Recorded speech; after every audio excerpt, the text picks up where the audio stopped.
भाई और बहनों, अल्हम्दुलिल्लाह अब अक्सर नौजवान लड़के और लड़कियां ये पूछने लगे हैं कि सही सुन्नत के मुताबिक शादी करने का तरीक़ा क्या है। आइए आज हम इस पर कुछ रोशनी डालने की कोशिश करते हैं।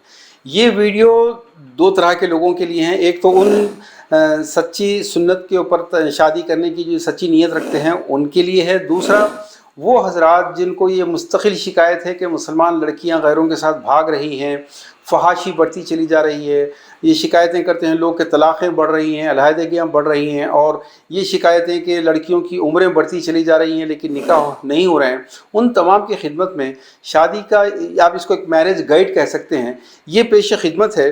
इन तमाम मसाइल का, इन तमाम बुराइयों का जो सबब है, जो असल जड़ है, वो सिर्फ़ एक है कि वो सही सुन्नत निकाह जब तक क़ायम नहीं होगी, ये मुआशरा इन बुराइयों से पाक नहीं हो सकता। निकाह का पहला जो मरहला है वो मरहला ये है कि आपकी नीयत क्या है। ये पहला मरहला, इस पर लोग गौर नहीं करते, क्योंकि नीयत जो है, निकाह की नीयत शर्त है कि अल्लाह की खुशनौदी की खातिर, अपने नफ्स की हिफाजत की खातिर मैं ये निकाह करता हूँ या करती हूँ। अगर इस नीयत को हटा दें तो कई फसादात पैदा हो जाते हैं। आपको ये फ़ैसला करना पड़ेगा कि जब भी बेटा या बेटी की शादी का वक्त आए, बातचीत शुरू हो जाए, तो उस वक्त आप पहले ये तय करें कि ये निकाह किसके तरीक़े पर होगा, सुन्नत के तरीक़े पर होगा या गैर सुन्नत के तरीक़े पर होगा, सुन्नत प्लस मुशरिकाना रसूमात मिक्स के ज़रिए होगा या प्योर सुन्नत के मुताबिक होगा, किसके तरीक़े पर होगा। तो ये बात याद रखिए कि ये शादी का लफ्ज़ कहाँ से आया है, ये बात समझ में आ जाएगी आपके। लफ्ज़ शादी पूरी इस्लामी डिक्शनरी में कहीं भी नहीं मिलेगा। आपको मिलेगा तो शादमानी, जो ईरान से आया है। शादमानी के मतलब ये है कि grand festivity, grand celebrations, grand ceremonization. इस्लाम में शादी का तसव्वुर हंगामे करना, धूम धड़ाके करना, लोगों को जमा करना, ये इस्लाम का मिजाज बिल्कुल नहीं है, जिसको अल्लामा इकबाल ने वाज़े तौर पर कह दिया कि ईद आज़ादा शिकोहे मुल्को दी, ईद महकूमा हुजूम मोमिनीन। ये जो कल तक दौलत नहीं देखे, अचानक NRI बन गए, अचानक इनके RCC के बड़े बड़े घर बन गए, इन्होंने पॉलिटिक्स में उतर के बड़े बड़े ओहदे हासिल कर लिए या दौलत जमा कर ली। इस दौर में मुसलमान हलाल की इनकम कहाँ खा सकता है। सारी की सारी 99% लोगों के पास जो हराम की दौलत आई है, इसके इजहार के लिए इनके पास ईद यानी खुशी मनाने का तरीका यह है कि लोगों को जमा करो, खाने खिलाओ, मंगनी के नाम पर, शादी के नाम पर, शादी के दिन के खाने के नाम पर, जुमागी के नाम पर, वगैरह वगैरह। ये जो है ना, ये हुजूम ईद महकूमा, ये गुलामाना जहनीत के छोटे लोगों की जहनीत है। लेकिन जो मर्द होते हैं, रियल मर्द, सच्चे मोमिन मर्द होते हैं, उनकी खुशी या उनकी ईद जो होती है मुल्क और कौम के लिए कोई जीत कर होती है। तो इस शेर में अल्लामा इकबाल ने इस्लामी निकाह का, मैंने जैसा कहा शादी का कोई लफ्ज़ है ही नहीं इस्लाम में, निकाह का वो तस्वर पेश किया कि जहाँ इसको शादी में चेंज किए, वहाँ पर आपने इस्लामी रिवाज को बदल दिया। तो ये मुग़लों की मेहरबानी थी कि जब उन्होंने राजपूत शहजादियों को अपने महलों में दुल्हन बनाकर लाया, तो वो राजपूत शहजादियों ने अपने साथ बेशुमार वो रस्म व रिवाज लाए जो पहले अकबर आज़म के वज़ीरों में और दरबारों, जितने दरबारी थे उनके अंदर, और उसके बाद पूरी आवाम तक आज तक वही रस्में चल रही हैं। आज भी हर सुन्नत के करने से पहले आदमी ये सोचता है कि नमाज मेरे नबी ने ऐसी पढ़ी होगी, दाढ़ी मेरे नबी की दाढ़ी ऐसी थी, अमामा बांधता है मेरे नबी का अमामा ऐसा था। हर चीज़ में सुन्नत को पहले आइडियल बनाते हैं, तसव्वुर में लाते हैं सुन्नत के, नबी सल्लल्लाहु अलैहि वसल्लम ने ऐसा किया होगा। लेकिन निकाह का मामला जब आता है, किसी जहन में ये नहीं आता कि मैं हज़रत अली की तरह दूल्हा बनूंगा, अबू बकर और उमर की तरह का दूल्हा बनूंगा, हज़रत अली की तरह दूल्हा। नहीं, अकबर आज़म का तस्वुर उसके जहन में है। उसके जहन में अंबानी और अडानी की शादियां हैं, उसके जहन में MP MLA और अमीर रिश्तेदारों की शादियों का तस्वुर आता है। ये अकबर आज़म की शादी का जो तरीक़ा था, जो महारानी जोधाबाई ने लाया था, वो आज वो सुन्नत बन चुका है जिसके सामने नबी की सुन्नत की नहीं चल सकती। ये आज के दूल्हों के ये सेहरे देख लीजिए, ये अमामे, ये ताज, ये बद्दियाँ, ये फूलों के हार और हाथों में तलवारें और कहीं खंजर, कहीं सरोते, ये वो जो राजपूताना रस्में थे, जिधर इधर ब्राह्मण, इधर पंडित और इधर मौलवी बैठ के वो रस्में पूरी करता था। आप वो दूल्हा जो बन रहे हैं, पहला मरहला ये है कि आपको ये फैसला करना पड़ेगा कि आप अल्लाह के नबी सल्लल्लाहु अलैहि वसल्लम या हज़रत अली की तरह दुल्हा बनना चाहते हैं या अकबर आज़म की तरह। उसी तरह दुल्हन के बारे में आपका आइडियल क्या है, कैसे दुल्हन बनेगी आपकी बेटी, कुछ तस्वुर किया, किसकी तरह लगेगी, वो महारानी जोधाबाई की तरह फूलों में लदी हुई, उसको भी वही बद्दी पहनाई जाती है, गोल्ड में डूबी हुई, सोने और चांदी के हारों के अंदर डूबी हुई, और उसका घूंघट और एक रात का जोड़ा। आपके तस्वुर में ये नहीं है कि मेरी बेटी फातिमा की तरह विदा होगी सादे सीधे लिबास में, बल्कि आपके तस्वुर में ये है कि महारानी जोधाबाई की तरह एक रात के जोड़े पर जिस पर लाखों रुपया खर्चा किया जाता है। आपको ये फैसला करना पड़ेगा कि आप ये शादी किसके तरीके पर करना चाहते हैं। फिर आपकी रस्मों को देख लीजिए, कोई रस्म जो अल्लाह के नबी ने नहीं की। एक बात अच्छी तरह याद रखिए, जब भी कभी हमने ये सांचक, ये मंजे, ये जुमागी, ये जहेज का खाना, शादी के दिन का खाना, ये जोड़े की रकम को बिदत की बुनियाद पर हराम करार देने की कोशिश की, तो अक्सर हजरात ने ये कहा, दीनदार हजरात ने ये कहा कि बिदत तो सिर्फ उस पर अप्लाई होती है जो दीन के नाम पर कोई चीज़ ईजाद करते हैं। मिसाल के तौर पर आप शर्ट पैंट पहनते हैं, अल्लाह के नबी ने तो शर्ट पैंट नहीं पहना, तो क्या ये भी बिदत हो गई? नहीं, ये बिदत नहीं हो सकती। लेकिन दीन के नाम पर जो चीज़ होती है, अब सवाल ये पैदा होता है कि क्या कोई जोड़े की रकम दीन के नाम पर ले रहा है? नहीं ले रहा है, लेकिन उसकी शादी के दावतनामे के ऊपर देखिए निकाह मिन सुन्नती लिखा होता है। उसकी शादी में काजी आता है, निकाह खुतबा निकाह पढ़े बगैर निकाह नहीं होता। तो इसका मतलब ये है कि ये जो शादी कर रहा है वो सुन्नत की तकमील का ऐलान करके कर रहा है। लिहाजा अब उस शादी के पूरे प्रोसेस में जितनी रस्में हैं, जितनी तकरीबात हैं, जितने सेरेमनीज और सेलिब्रेशंस हैं, इन तमाम पर सुन्नत का एप्लीकेशन होगा कि वो सुन्नत है या बिदत। फिर एक बात आप अच्छी तरह याद रखिए कि जब ये सारी मुशरिकाना रस्में करे बगैर हमारी शादियां मुकम्मल नहीं होती, ये मुशरिकाना रस्मों को हम नहीं निकाल सकते, तो फिर वो जो लड़कियां मुशरिकों के साथ भाग रही हैं उस पर आपको गुस्सा क्यों आ रहा है?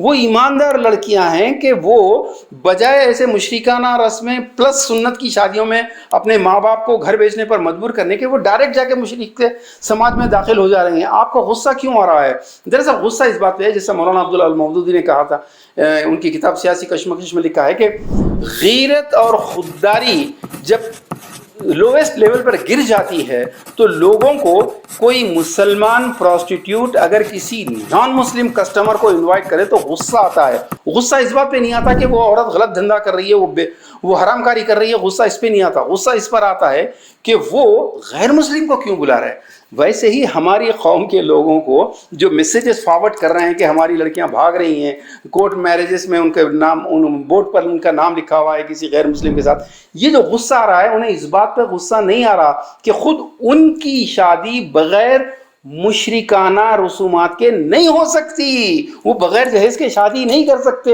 बगैर लड़की के बाप से खाना लिए उनका लड़कों का बाप इजाज़त नहीं दे सकता उस शादी के, बगैर जोड़े की रकम लिए लड़के की दादी राज़ी नहीं होती, बगैर 10 तोले 20 तोले सोना लिए लड़के की अम्मा राज़ी नहीं होती। ये मुशरिकाना रस्मों पे इनको गुस्सा बिल्कुल नहीं है।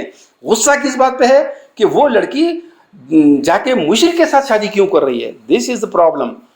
मेरे दोस्तों, आज जो शादियों का बिगाड़ है, पूरे माशरे का बिगाड़ है, डीमोरलाइजेशन आपका एक्सट्रीम पे पहुंच रहा है, उसकी वजह सिर्फ ये है कि निकाह सुन्नत के मुताबिक कायम नहीं हुआ।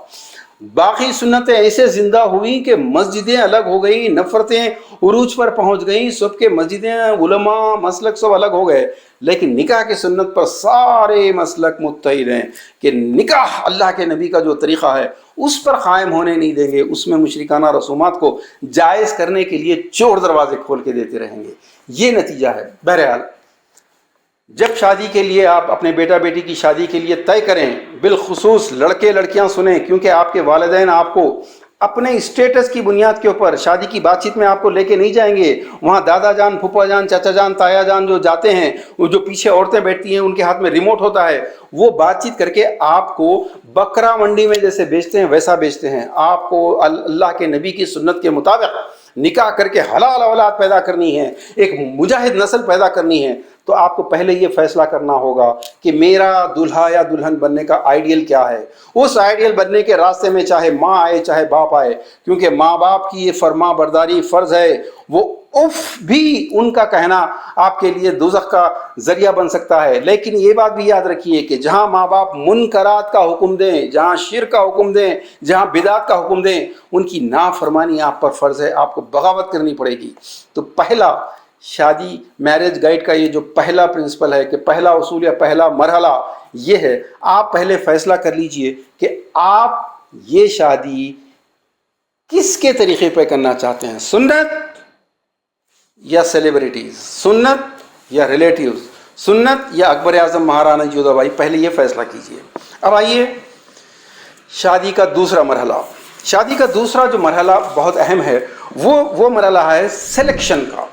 आपने अक्सर ये सुना होगा कि 4 रिश्ते आए थे और चारों में से एक सिलेक्ट किया गया। वो क्यों सिलेक्ट किया गया, अगर आप उसकी डीप एनालिसिस करें तो पता चलता है कि कहीं 10 लाख का जोड़ा, कहीं 10,000 मेहमानों का खाना काम करता है, कहीं अमेरिकन वीज़ा, कहीं एमडी कराने के खर्चे, कहीं प्रॉपर्टी, कहीं जहेज़, ये डिसाइडिंग फैक्टर्स होते हैं।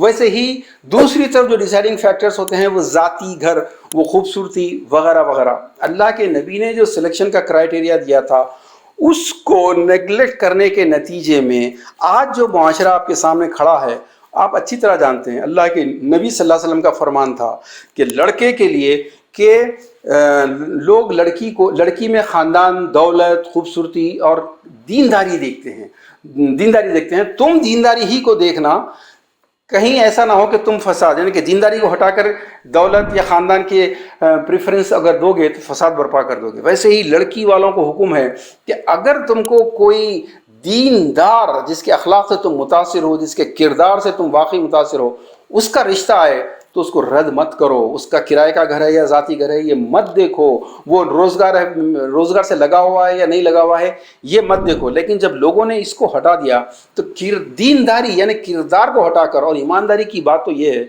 आज अगर किरदार को बुनियाद बनाए तो किसी लड़की या किसी लड़के की शादी नहीं हो सकती। क्यों? क्योंकि ये जो हमारे बाप दादा से शादियों का तरीक़ा आ रहा है ना, सबसे बड़ा मसला तो यही था ना, कोई वीज़ा क़ील लहुम इत्तबिऊ मा अंज़लल्लाहु क़ालू बल नत्तबिऊ मा अलफ़ैना अलैहि आबाना। लोगों से जब कहा जाता है कि इस कुरान ने जो तुमको हुक्म दिया है, जो नाजिल किया गया है, उसको इख्तियार करो, उस पर अमल करो, तो कहते थे कि नहीं, हम तो अमल उस पर करेंगे जो हमारे बाप दादा करते आए हैं। नतीजा ये हुआ कि जो हमारे बाप दादा अकबर आज़म के ज़माने से करते आ रहे हैं, उन्हीं तर्ज पर शादियां करते करते आज ये माहौल आ गया है कि ना लड़की का किरदार है ना लड़के का किरदार है। इसलिए ज़्यादा से ज़्यादा पैसा जहेज़ वाला देकर उन लोगों को ख़रीदना पड़ता है। अगर किरदार को कसौटी बनाया जाए तो चेक कैसा करेंगे दोस्तों? जिस तरह आप जाके लड़के की सैलरी चेक करते हैं, अमेरिका में है तो 50 लोगों से वहाँ पर उसके बारे में मालूम करते हैं। किरदार की कसौटी देखने के लिए उसके जो भी लड़का हो, उसका ज़ाती घर है, किराए का है, उसको मत देखिए, ये देखिए कौन सी मस्जिद में नमाज़ पढ़ता है, वो जाके नमाजियों से पूछिए। दूसरा क्राइटेरिया ये है कि अगर कोई लड़का दीनदार है और अखलाक का है लेकिन किसी इज्तिमाइयत से जुड़ा हुआ नहीं है तो उसकी दीनदारी उसको कुछ भी काम नहीं आएगी। वो मैदान अमल के अंदर उसको ज़िंदगी, सियासत, मईशत, अखलाकियात वगैरह के अंदर क़यादत करने के काबिल नहीं बना सकती। जमात के अहकामात बयान करने का आज वक्त नहीं है, लेकिन बस इतना याद रख लीजिए कि अगर कोई दीन को क़ायम करना चाहता है लेकिन वो किसी इज्तिमाई से जुड़ा हुआ नहीं है, उसके किरदार के बारे में गवाही देने वाला कोई नहीं होगा। चाहे वो तबलीगी जमात में जाए, जमात इस्लामी में जाए, अहले हदीस में जाए, पॉपुलर फ्रंट ऑफ इंडिया में जाए, लेकिन कहीं उसके अखलाक और किरदार की गवाही लेने के लिए कोई एक इज्तिमाइयत उसके लिए ज़रूरी है। दोस्तों, तो ये था दूसरा मरहला कि इंतखाब कैसा किया जाए। अगर आपने इंतखाब में किराए के घर, ज़ाती घर को देखा, अगर आपने रोज़गार को देखा, आपने अमेरिकन वीज़ा, फैमिली वीज़ा, खामा वगैरह वगैरह ये चीज़ों को देखकर अगर आपने प्रेफरेंस दिया तो अल्लाह के नबी सल्लल्लाहु अलैहि वसल्लम की वो वार्निंग थी कि तुम फसाद बर्पा कर दोगे। आज यही फसाद है। लड़कों की कीमत लाखों में जा रही है, लड़कियों के बाप पैसा ले लेकर उनके पीछे भाग रहे हैं जो 10% भी नहीं है, और बाकी 90% जिस हालत में पहुंच गए हैं उसके नतीजे में जिनके वालिदैन अफोर्ड नहीं कर सकते उनका गैरों के साथ भागना ज़रूरी था। क्योंकि आपने जो सिलेक्शन किया, आपकी वालदा ने जो सिलेक्शन किया, किस बुनियाद पे किया, इसकी एनालिसिस कीजिए। बहरहाल दोस्तों, मैरिज गाइड के आज 2 मरहले मैंने आपके सामने पेश किए कि आप فیصلہ کریں کس کے طریقے پر شادی کرنا چاہتے ہیں. دوسرا یہ کہ انتخاب، سلیکشن کی کسوٹی کرائیٹیریا کیا ہوگا. انشاءاللہ تعالی اگلی ویڈیو میں آپ کو ہم باقی اسٹیجز بتائیں گے. وآخر دعوانا ان الحمدللہ.